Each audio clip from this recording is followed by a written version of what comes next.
the Monaco Grand Prix. Held annually in the last weekend of May, the circuit is known as an exceptional location of glamour and prestige. It's the Formula One crown, the race of all races, the one every team and driver wants to win. The Jaguars F1 team was in its fifth season in 2004. Both Ford, the owner of the team, and HSBC, the main sponsor, were increasingly frustrated with their poor results. So frustrated that Ford was looking to sell the team.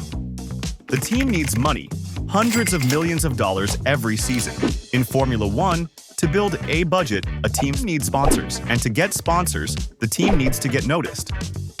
This was the job of Nav Sidhu, then the Director of Communications and PR for Jaguar Racing, who felt the pressure mounting on the team to deliver something to justify its huge budget.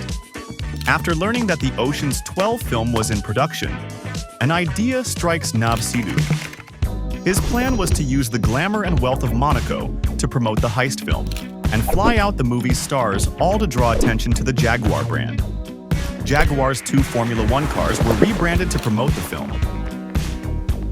2 enormous and very real diamonds were mounted on their nose cones, each valuing over $300,000. The diamonds were supplied by Steinmetz Group, a global diamond dealer. In fact, a total of 5 diamonds were supplied, with the remaining 3 being installed on spare nose cones. Multiple nose cones are necessary in case some are damaged throughout the weekend, and due to the FIA regulations, all the nose cones had to be exactly identical. While it might have seemed wise to use fake diamonds, Sidhu believed that it was out of the question. He stated that no reputable diamond company in the world would give you fake diamonds.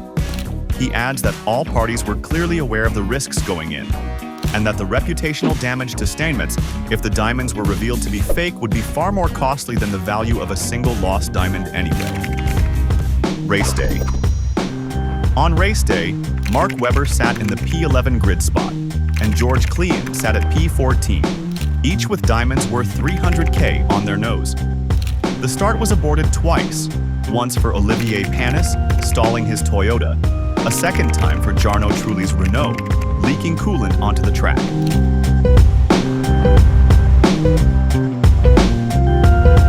Lights out and away we go!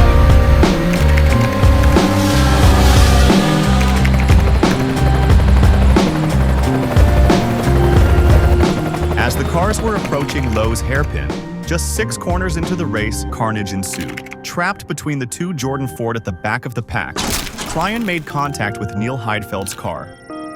Klein's wing broke off and ended up stuck under the front wheels of his car. He was left with minimal braking ability and 0 steering, and his car plowed straight ahead into the barrier of the Lowe's hairpin. The nose cone of the Jaguar was buried in the tire wall, so marshals deployed yellow flags climbed on to help recover the car. A group pushed the vehicle away from the tire wall and used a crane to remove it. When the crash occurred, Sidhu's immediate thought was for the diamond, even before the car or the driver. However, the Jaguar team members couldn't get to the car right away due to safety regulations set in place by the FIA. By the time they finally did get down there when the race ended 2 hours later, they realized the diamond had disappeared. Sidhu and many others believed that someone had likely pocketed it in the aftermath. Prime suspects would naturally be anyone present around the car during the recovery process. Any of the marshals could have quickly picked up and pocketed a piece of carbon fiber with the diamond stuck on it without anyone noticing.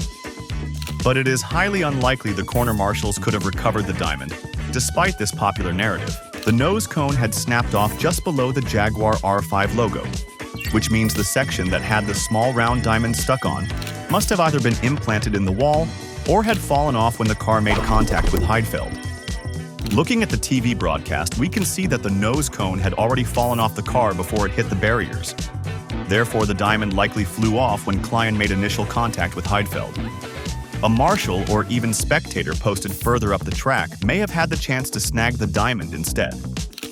There's also a chance that the diamond got accidentally swept up with other debris after the race and was somehow trashed.